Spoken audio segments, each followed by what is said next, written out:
নমস্কাৰ বেলেগে আমাৰ বিষয়ে কি ভাবিছে এটো আমাৰ সমস্যা নহয় বেলেগে কি ভাবিছে হেতু যদি আমিয়ে ভাবিব লাগে তেতিয়া হলে বেলেগৰ একো কামেই নাথাকিব চাওক বেলেগৰ চিন্তা ভাৱনাৰ ওপৰত আপুনি কেতিয়াও গুৰুত্ব নিদিব নহলে আপুনি আপোনাৰ কৰ্মত আপুনি সফল হ'ব নোৱাৰিব কাৰণ বেলেগে কি ভাবিছে হেতু আমাৰ চিন্তাৰ বাহিৰত তাক আমি নিয়ন্ত্ৰণ কৰিব কেতিয়াও আমি নোৱাৰো আপুনি আপোনাৰ নিজৰ ওপৰত বিশ্বাস ৰাখক এটা সুন্দৰ গোল লৈ পিনে আপুনি আৰম্ভ কৰক আৰু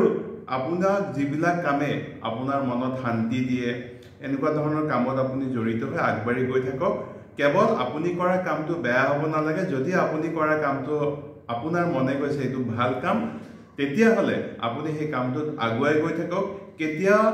কোনে কি কয় কি আলোচনা কৰিছে এইবিলাকত আপুনি কেতিয়াও গুৰুত্ব নিদিব আমি মাজুলীৰ বিষয়ে জানো বৈষ্ণৱ ধৰ্মৰ কেন্দ্ৰস্থান আৰু ব্ৰহ্মপুত্ৰ নদীৰ মাজত অৱস্থিত এই মাজুলী আগতে যোৰহাট জিলাৰ আছিল বৰ্তমান মাজুলী নিজে জিলা হয় এয়া আপোনালোকে সকলোৱে জানে যে মাজুলীয়ে বহু ঐতিহ্য সংস্কৃতি আৰু প্ৰাকৃতিক সৌন্দৰ্যৰ বাবে জনাজাত এটো ধৰক আমাৰ বিশ্বৰ সকলোৱে জানে আৰু মাজুলীক 2016 চনত গ্ৰীনিছ ৱৰ্ল্ড ৰেকৰ্ডত বিশ্বৰ আটাইতকৈ ডাঙৰ নদীদ্বীপ বুলি অন্তৰ্ভুক্ত কৰা হৈছিল আৰু আপোনালোকে আৰু এটা কথা জানে যে মাজুলীৰ যেটো মাটিকালি প্ৰায় 875 বৰ্গ কিলোমিটাৰ আছিল যদিও প্ৰতি বছৰে হোৱা গৰাখহনীয়াৰ ফলত মাজুলীৰ সৰু হৈ আহিছে এতিয়া কথাটো হৈছে আমাৰ কেজনমান ব্যক্তিয়ে নিউজ চেনেলত বহি যদি আলোচনা কৰে যে মাজুলী নদীদ্বীপ হয়নে নহয় মাজুলীৰ কিবা ক্ষতি হ'ব জানো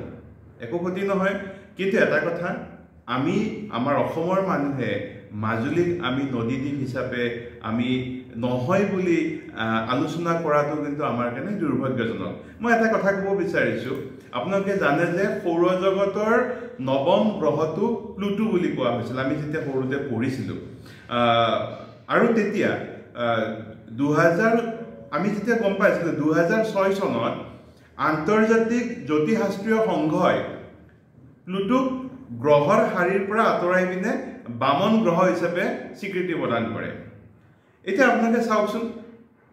যে আজি পৃথিৱী আৰু প্লুটোৰ দূৰত্ব প্ৰায় 5 বিলিয়ন কিলোমিটাৰ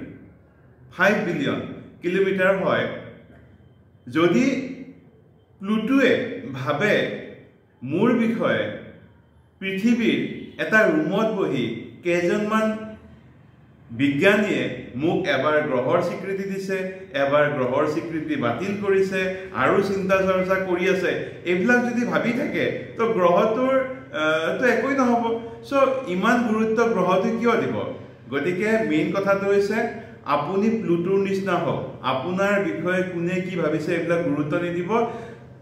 আজি ব্ৰহ্মপুত্ৰ বৈ আছে মাজুলীৰ মানুহখিনিও নিজৰ কাম কৰি আছে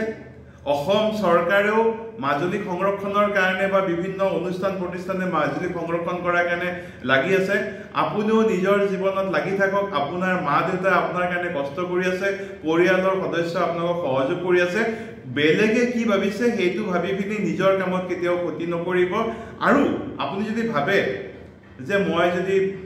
মই কৰি থকা কামটোত বিফল হওঁ মানুহে কি ভাবিব লাজ কৰিব মই এটা কথা ক'ব বিচাৰিছো হেকত যে আপুনি কাৰোবাৰ লাজত যদি কিবা এটা কাম নকৰাকৈ থাকে কাইলৈ যদি আপোনাৰ ঘৰত চৌকা নজ্বলে তেতিয়াহলে যিবিলাক মানুহৰ কাৰণে আপুনি লাজ কৰিছিল সেইবিলাক মানুহে আপোনাক চৌকা জ্বলোৱাৰ ব্যৱস্থা কৰি কেতিয়াও নিদিয়ে বৰংচ তেওঁলোকে ইটিকিংহে কৰিব সো আজিৰ পৰা আপোনালোকে বেলেগে কি ভাবিছে এইবিলাক বিষয়ত গুৰুত্ব নিদিব ধন্যবাদ নমস্কাৰ